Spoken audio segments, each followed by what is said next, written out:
कृपा के लिए ईश्वर को हम मन ही मन धन्यवाद दें। अपनी एक एक श्वास के लिए, अपने एक एक पल के लिए, और इसी भाव में रहते हुए एक लंबी श्वास लेकर के धीरे से बाहर छोड़ें और धीरे से अपनी आंखों को खोलें।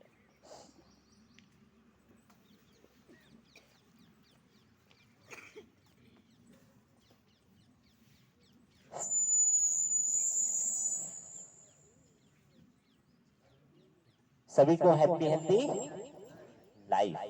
कैसे हैं आप? बढ़िया, ग्रेट।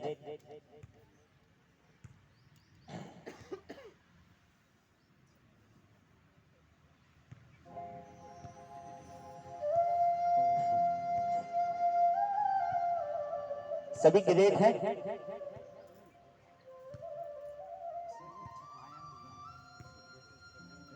पीछे सभी कैसे हैं? ग्रेट। कुछ छुप के बैठे हैं, वो भी ग्रेट है ना? तो हम ग्रेट नहीं भी हैं तो भी हमको कहना क्या है? ग्रेट। क्योंकि हम जो कहते हैं वैसे ही जीवन में होने लगता है। कितने लोग इस बात को अनुभव करते हैं? इतने सारे हाथ उठ गए आज तो सभी ने अनुभव किया होगा कभी ना कभी तो। क्योंकि हमारी वाणी में, हमारे बोलने की जो शक्ति है, उसमें ऐसी शक्ति है कि हम जो कहते हैं निरंतरता से वही कुदरत उसको बनाने लगती है, उसको तैयार करने लगती है। ज्यादातर लोग क्या करते हैं? वही चीजें बोलते हैं जो वो जीवन में नहीं चाहते, मगर वैसे ही वैसा जीवन में होता चला जाता है। थोड़ा सा भी मनन नहीं करते, थोड़ा सा भी ध्यान नहीं करते, थोड़ा सा भी अपने जीवन के बारे में नहीं सोचते, इसलिए उनका जीवन वैसा ही आगे क्रिएट होता चला जाता है। क्योंकि कुछ समय तक तो अनजाने में करते हैं, पर पैटर्न बन जाता है, और फिर जब पैटर्न बन जाता है तो दिमाग अपने आप फॉलो करता है इस चीज को, हमारे सबकॉन्शियस में बातें बैठ जाती हैं। तो किसी चीज का कारण रहता है ना? जैसे अगर व्यक्ति ये अनुभव कर ले कि जीवन में दुख है, तो उससे निकलने के लिए फिर कोशिश करता है कि इसके निकलने का कोई तो मार्ग होगा।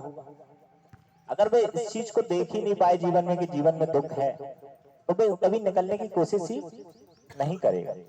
जैसे एक जेल थी बहुत बड़ी, और वहां पर कैदी जो रहते थे भाग जाते थे। तो वहां जब एक नया जेलर आया, उसको ये बात पता चली कि यहाँ कैदी ज्यादा दिन रह नहीं पाते, बोले यहाँ से भाग जाते।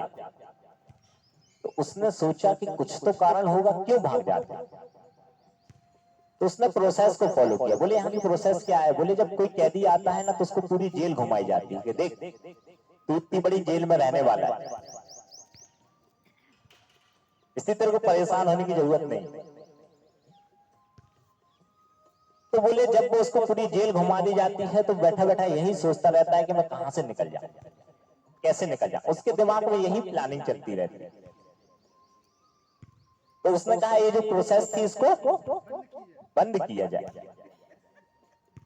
इसको बंद कर दिया जाए तो कैदी नहीं भाग पाएंगे। और जब उसने देखा तो ऐसा सच हो गया, उसने कहा अब नहीं भाग पा रहे कैदी, क्योंकि अब मैं प्लानिंग नहीं कर पाए। ऐसे ही आज से 2500 वर्ष पहले हमारे देश के एक सुपर साइंटिस्ट थे गौतम बुद्ध, उन्होंने ये चीज खोज निकाली। बोले जब तक जीवन है तब तक दुख है। उन्होंने कहा कोई तो मार्ग होगा इससे निकलने का। और फिर वह सारनाथ में गए तो उन्होंने क्या चीज देखा?